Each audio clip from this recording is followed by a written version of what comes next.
2026 சட்டமன்ற தேர்தல் நெருங்கிட்டு இருக்க நிலையில தமிழக அரசியல் கிழமை பரபரப்பாக இயங்கிட்டு இருக்கு.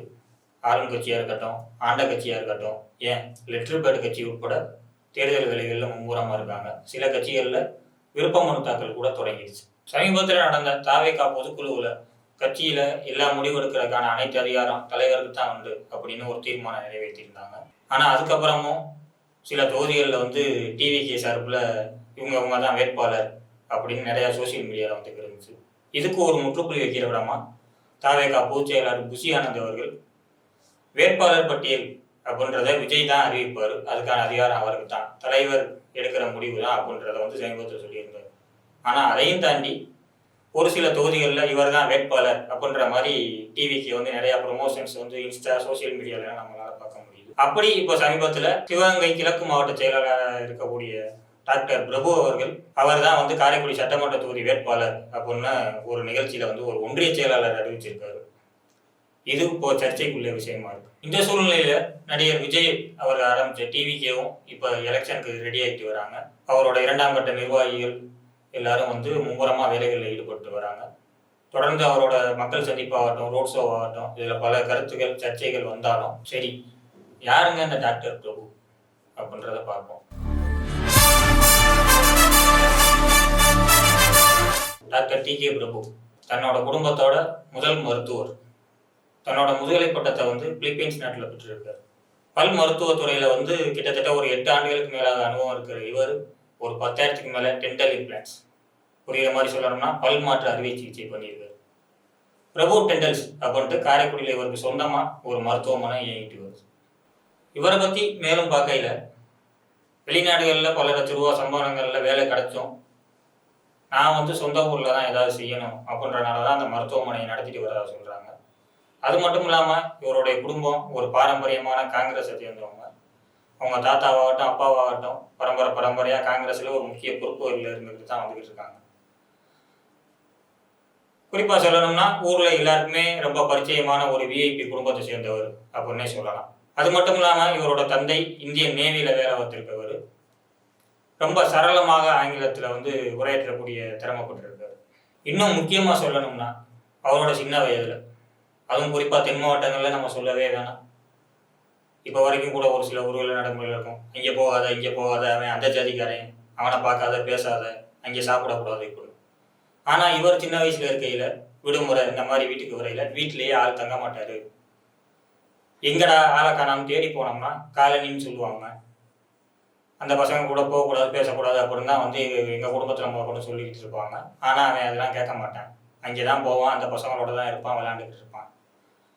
இப்படி சின்ன வயசுலேருந்தே அவன் எந்த தீண்டாமை யாரும் இதெல்லாம் பார்த்ததில்லை. இப்படி ஒரு பிள்ளையை பெற்றது எனக்கு ரொம்ப மகிழ்ச்சியாக இருக்குது அப்படின்னு பெற்றோர்கள் ஒரு நேர்காணலில் ரொம்ப புகழ்ந்து சொல்லியிருப்பாங்க. இவர் பாரம்பரியமான காங்கிரஸ் குடும்பத்தை சேர்ந்தவர். இவரோட தந்தை ஒரு 40 ஆண்டுகளுக்கு மேலாக காங்கிரஸ் இயக்கத்தில் பணியாற்றிட்டு வந்திருக்காரு.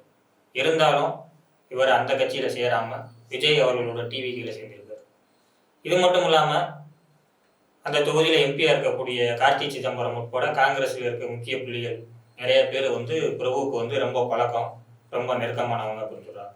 இது மட்டும் இல்லாமல் திமுகவில் முன்னணியில் இருக்க ஒரு அமைச்சர் இவர் கூட ரொம்ப அந்யோன்யமாக இருப்பார், அடிக்கடி பேசிக்குவார் அப்படின்னு தெரியுது. இப்படிப்பட்ட ஒரு அரசியல் பாரம்பரியம் மிக்க குடும்பத்திலிருந்து வந்தவர் காங்கிரஸ் இயக்கத்தில் சேராமல் டிவிகேல தன்னை இணைச்சிக்கிட்டு சிவகங்கை கிழக்கு மாவட்ட செயலாளராக இருக்கார். காரைக்குடியில் மக்களுக்கு மத்தியில் இவருக்குன்னு ஒரு தனி செல்வாக்கு இருக்குன்னே சொல்லலாங்க. நிறையா ஃபங்க்ஷனுக்கு இப்போ சீஃப் கெஸ்ட் அவரை கூப்பிடுறாங்க. அதுபோக இவரும் நிறைய உதவிகள் பாதிக்கப்பட்ட மக்கள், இல்லாத மக்களுக்கு செஞ்சுக்கிட்டு வர்றார். இதனாலே என்னமோ தெரியலை, அண்ணே அண்ணே அண்ணே அப்படின்ட்டு அவர் பின்னாடி குறிப்பிடத்தக்க ஒரு இளைஞர் கூட்டம் இன்னைக்கு அவர் பின்னாடி இருக்கு. இது ஒரு சிலனாங்க பல கட்சிக்கு அப்படித்தான். ஏன்னா தனியாக ஒருத்தன் உதவி செஞ்சு அவன் வளர்றான் அப்படின்னாலே அவனை வளர விடாமல் தடுத்துறானோ, இல்லை நம்ம கட்சிக்கு வரீங்களா அப்படின்ற வேலையை பார்க்கணுன்றதை எல்லா கட்சிக்காரங்க செய்வாங்க. இவரோட வளர்ச்சி சில கட்சி பிரமுகர்களுக்கு அங்கே அந்த தொகுதியில் வயிற்றுல புளிய கரைக்குதுன்னே சொல்லலாம். அது மட்டும் இல்லாமல் விஜய் கட்சி ஆரம்பிச்சதுலேருந்து இவர் விஜய் கட்சியோட பிரமுகராக தன்னை அடையாளப்படுத்திக்கிட்டதுக்கு அப்புறம் விஜய் ஃபேன்ஸாக இருக்கட்டும், இல்லை விஜய்க்கு வாக்களின்னு நினைக்கிற இளைஞர்கள், பெண்கள், இந்த மாதிரி யாராக இருக்கட்டும், இன்னைக்கு ஒரு பெருங்கூட்டம் இவர் பின்னாடி கூடியிருக்குன்றத நம்ம சொல்ல தேவையில்லை. அவரோட வீடியோஸ் நீங்கள் வந்து நிறையா பார்த்தீங்கன்னாலே உங்களுக்கு தெரியும். விமர்சனம் அப்படின்றது பொதுவாக வந்து அரசியலில் எல்லாரும் மேலேயும் வைக்கப்படுறது தான். அதுக்கு இவர் ஒன்றும் விதிவிலக்கு கிடையாது. இவர் மேலேயும் பல விமர்சனங்கள் இருக்கு. குறிப்பாக இவர் மக்களுக்கு எவ்வளோ நல்லது செஞ்சிருந்தாலும் அவர் செஞ்ச நல்லதுகள் எந்த நியூஸ் சேனல்ஸ்லையும் வந்திருக்காது, பார்த்துருக்கவும் முடியாது. ஆனால் இப்போ இவர் தான் காரைக்குடி தொகுதியோட சட்டமன்ற வேட்பாளர் அப்படின்னு ஒருத்தர் அழைச்சதுக்கப்புறம் மெயின் ஸ்ட்ரீம் மீடியா, அதாவது ஒரு நியூஸ் சேனல், பல்லுக்கு விளக்குற ப்ரெஸ்ஸில் இருந்து படுத்து தூங்குற பாய் வரைக்கும் செய்கிற எல்லாத்தையுமே வீடியோ எடுத்து போடுறாள் தானே அப்படின்னு ரொம்ப கடுமையான ஒரு விமர்சனத்தை முன் வச்சுருக்காங்க. இது மட்டும் இல்லாமல் இவர் வந்து இப்போ பல் டாக்டரு, இவர் எப்படி மெடிக்கல் டீம் வந்து லீட் பண்ணலாம், இந்த மாதிரி தொடர்ந்து விமர்சனங்கள் வந்து இவர் வேட்பாளர் அப்படின்ற செய்தி வந்ததுக்கப்புறம் வெளியில் வந்து அவதூறுகள் நிறையா வந்துக்கிட்டு இருக்கு. டிவிக்கோட பொதுக்கூட்டமாக இருக்கட்டும், ஆர்ப்பாட்டமாக இருக்கட்டும், விஜய் அவர்களோட மக்கள் சந்திப்பாக இருக்கட்டும், நடக்கிறதே 1/2 மணி நேரம் தான் நடக்கும், 3/4 மணி நேரத்துக்கு மேலே இருக்காது, 4 நிமிஷத்துக்கு மேலே பேச மாட்டாங்க, தலைவர் 2 நிமிஷம் தான் பேசுவார். இப்படியான விமர்சனங்கள் எங்கேருந்து வைக்கப்பட்டாலும் அங்கே ஒரு கூட்டம் கூடுது விஜய்க்கு அப்படிங்கையில் அங்கே மக்கள் பாதுகாப்பு அப்படின்ல விஜயோட மாநாடுகள் பொதுக்கூட்டங்கள் எதை பார்த்தாலும் தெரியும்.